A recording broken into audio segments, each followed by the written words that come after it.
तो आप दो तरीके से ले सकते हैं, जो कि पहली है जो है एकदम लीगल वाली, और दूसरा होता है फेक मैरिज। जो फेक मैरिज होती है वो पैसे वाली होती है।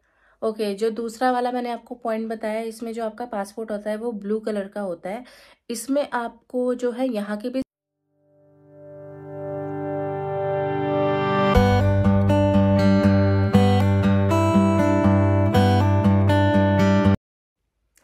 हेलो फ्रेंड्स, सत श्री अकाल। स्वागत है आपका सुखाती व्लॉग में। कैसे हो आप सब? आई होप आप सब ठीक होंगे। और अब मैं भी बहुत ठीक हूँ, पहले से काफ़ी बेहतर हूँ। करीबन मुझे 11 दिन हो गए थे बीमार होते। मैंने अपनी आज लास्ट वीडियो देखी थी कि मैंने कब डाली थी, जब मैंने वो वाली डाली थी कि मैं ठीक नहीं हूँ। 11 दिन हो गए, सोचो 11 दिन से मैं से बीमार थी। बट अभी भी थोड़ा सा है, बट ठीक है। अभी मतलब उतना है कि हाँ, अब मेरे को मास्क की ज़रूरत नहीं है घर के अंदर। तो मैं घर में बिना मास्क के रह सकती हूँ। बाहर जाती हूँ तो मास्क लगाना पड़ता है। और क्योंकि ना मेरे कान में ना ये पीछे इतनी बुरी तरीके से दर्द हो रहा था ना, पूरा ऐसे निशान बन गए थे मेरे दर्द के मारे। तो अब मैं फाइनली मैं थोड़ा ठीक हूँ। और आपका बहुत बहुत दिल से थैंक यू जिन लोगों ने मेरे को कमेंट किया कि और मुझे बोला कि आप ठीक हो जाओगे या ऐसा। अब मैं ठीक हूँ, तो आप लोगों के लिए भी बहुत बहुत थैंक यू। तो ठीक है, अब हम आते हैं मेन मुद्दे पे, जो कि आज का टॉपिक है। क्या है? गेस करो।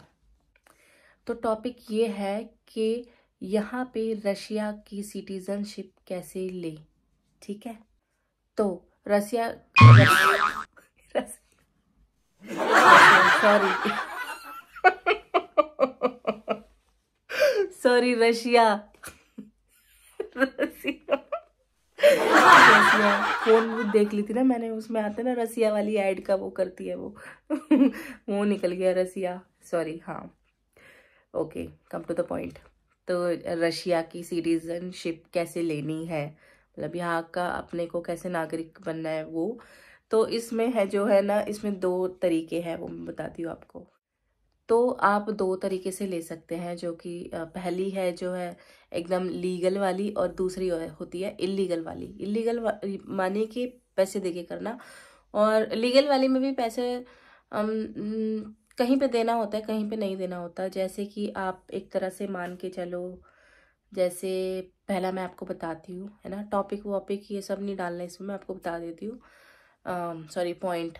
तो मैं आपको बता देती हूँ इसमें क्या है। जैसे कि आप मान लो यहाँ पे आए हो वर्क परमिट पे या फिर स्टूडेंट वीज़े पे, तब आप अप्लाई कर रहे हो। जैसे टीआरपी करी, उसके बाद फिर ये किया, उसके लिए अप्लाई किया आपने। यहाँ का जो है, आपको एकदम से यहाँ का जो है वो नहीं मिलता है, पासपोर्ट नहीं मिलता है। उसके लिए आपको काफ़ी मेहनत करनी पड़ती है, बहुत पेशेंस रखना होता है, और आपको उसके लिए रशियन लैंग्वेज आना बहुत ज़्यादा इम्पॉर्टेंट है। अगर वो आपकी नहीं आती है तो फिर तो नहीं होता है, ठीक है।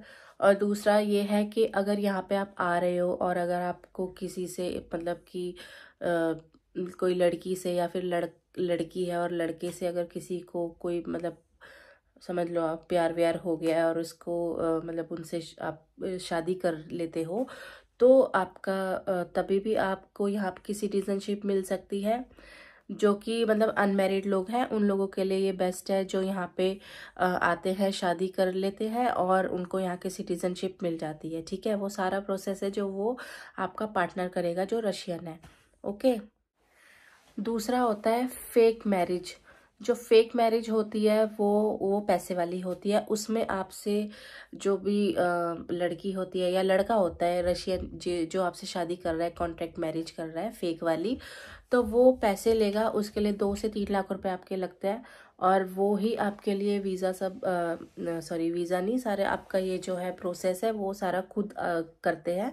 तो उसके लिए पैसे लगते हैं, 2 से 3 लाख रुपए आपका लग जाता है। और आपको यहाँ का जो है मतलब पासपोर्ट तो देर से ही मिलता है, लेकिन आप यहाँ पे काम करने के लिए आपको वीज़ा की फिर ज़रूरत नहीं होती है, ठीक है। और रहने के लिए भी ज़रूरत नहीं होती है।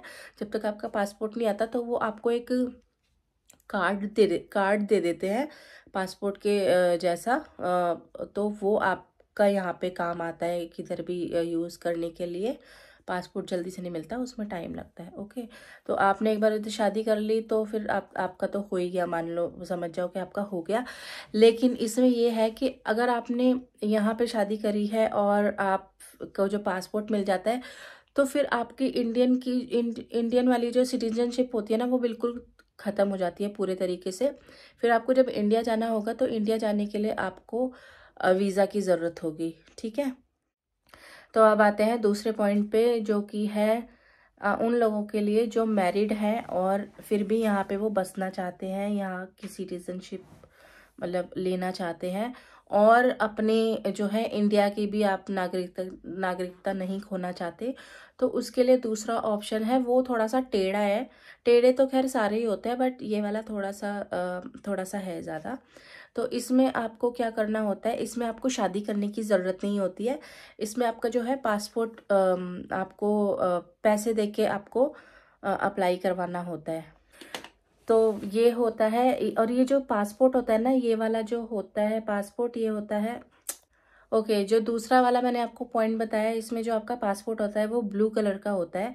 इसमें आपको जो है यहाँ की भी सीट, आप यहाँ पे भी रह सकते हो बिना किसी वीज़ा के। और दूसरी चीज़ है, जो फर्स्ट वाला मैंने बताया था, जो मैरिज वाला बताया था, उसका जो पासपोर्ट होता है वो रेड वाला होता है, बट उसके लिए आपका जो इंडिया की नागरिकता बिल्कुल पूरी तरीके से ख़त्म हो जाती है। आपको इंडिया जाने के लिए पासपोर्ट लेना पड़ता है।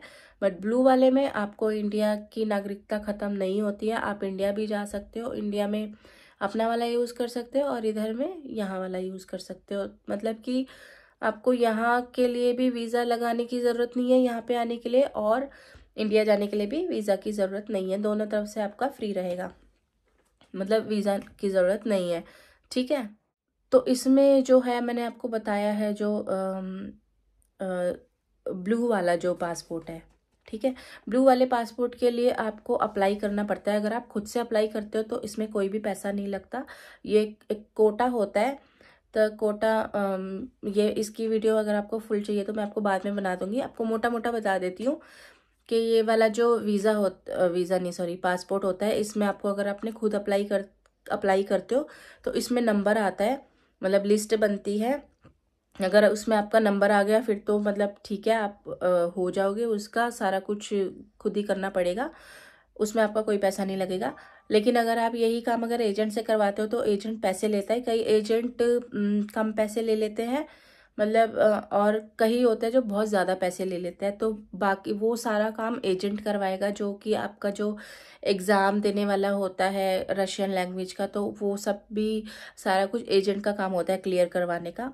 तो जो जेन्युइनली जो जितना रेट लगता है वो 4 से 5 लाख का लगता है ब्लू वाले पासपोर्ट के लिए, ठीक है। और लेकिन यहाँ पे कुछ एजेंट ऐसे भी होते हैं जो आपसे 8-8, 9-9 लाख रुपए ले लेते हैं। और जो ये जो ब्लू वाला जो पासपोर्ट होता है, इस पासपोर्ट से आप मैक्सिको तक की एंट्री ले सकते हो, ठीक है। और जो अपना रेड वाला पासपोर्ट है, उससे आप यूएस के अंदर तक की एंट्री ले सकते हो। और इन पासपोर्ट का ये फ़ायदा होता है, जो ब्लू वाला पासपोर्ट होता है, ब्लू कार्ड वाला, तो उसमें ये फ़ायदा होता है कि आपको जैसे मान लो इंडिया से आपने कोई कंट्री जैसे यूएस का या मैक्सिको का इतना जल्दी से नहीं लगता, बहुत ज़्यादा पैसे मांगते हैं एजेंट, अगर लगवाते भी है तो कई बार ये रिफ्यूज़ल भी आ जाता है, लगता नहीं है। और अपना ये रेड पासपोर्ट जो होता है, क्योंकि ये वर्ल्ड में काफ़ी मतलब स्ट्रॉन्गेस्ट पासपोर्ट की कैटेगरी में आते हैं आपका रशियन पासपोर्ट, तो इसकी ये आपको बेनिफिट होता है। तो आप किसी भी कंट्री का वीज़ा बहुत इजीली ले सकते हो रशियन पासपोर्ट होता है तो, ठीक है। और जो ब्लू वाला पासपोर्ट है, मान लो अब आप ये भी सोच रहे होंगे कि भाई ब्लू पासपोर्ट है और इंडिया वाला भी है, तो फिर कैसे मैनेज, कौन सा हमें लगाना होगा, कौन सा दिखाना होगा, तो वो भी मैं बता देती हूँ। मान लो आपका ब्लू पासपोर्ट है, ठीक है, और आपको चाहिए कहीं का वीज़ा लगवा रहे हो, तो आपने इंडियन वाले पे ही आपका वीज़ा लगेगा, इंडियन वाला ही दिखाना है। बट आपको साथ में ब्लू वाला जो रशिया वाला है वो भी आपको साथ में सबमिट करेगा, उसी के बिहाफ पे जो है आपका वीज़ा लग कर आएगा किसी और कंट्री का। मान लो जैसे आपने कनाडा जाना है या फिर आपने मैक्सिको जाना है या किधर भी जाना है, तो वो बहुत इजीली लग जाता है। तो इसके ये बेनिफिट होते हैं। और काफ़ी सारी कंट्रीज़ में जो है वीज़ा ऑन अराइवल होता है और आप बहुत इजीली जा सकते हो, क्योंकि बहुत स्ट्रॉन्ग पासपोर्ट माना जाता है। आपको पता ही होगा, नहीं पता तो आप चेक भी कर सकते हैं, ठीक है। अगर मैं कहीं पे गलत बता रही हूँ तो आप प्लीज़ मुझे करेक्ट कर देना। जहाँ तक मुझे पता है इसका यही है और ऐसे ही होता है, ठीक है। बाकी अगर मान लो आप लोग इंडिया में रह रहे हो और यहाँ पे आपका कोई गर्लफ्रेंड बॉयफ्रेंड या जो मर्जी रिलेशन वाला, अगर आपका कोई रशियन फ्रेंड है या आपको स्पॉन्सर कर रहा है वो, ठीक है, तो आप आ सकते हो। लेकिन आप ये अपना ध्यान रखना कि अगर उसने आपको धोखा दे दिया तो आपको वापस जाना पड़ेगा। आप यहाँ पे रुक नहीं सकते जब आपका वीज़ा ख़त्म हो जाएगा। अगर वो इनविटेशन पे बुला रहा है, मान लो आपको विजिटर वीज़े पे बुला रहा है या फिर टूरिस्ट वीज़ा का करवा के बुला रहा है, ठीक है, या फिर आपको इनवाइट करके बुला रहा है। अगर मान लो वो बोल के इधर बुला रहा है आपको कि भाई मेरा फ्रेंड है, मैं इसको इन्वाइट कर रहा हूँ, ये आ रहा है या आ रही है, ठीक है, तो वो आपसे मिलने के लिए आएगा। आप वहाँ पे फ्रेंड दिखाओगे, आने के बाद शादी, जब आप इधर आ जाओगे तो शादी कर लोगे, तो उसके बाद सीधा जो वो लड़का या लड़की होगी रशियन, वो जाके सीधा आपका अपना ये शादी का सर्टिफिकेट और डॉक्यूमेंट जाके उधर दिखा देगी एम्बेसी में कि मेरा ये अब हस्बैंड है, तो इसके डॉक्यूमेंट, वो सारा काम जो होता है आपका उस रशियन लड़का या रशियन लड़की का पार्टनर का होता है, ठीक है।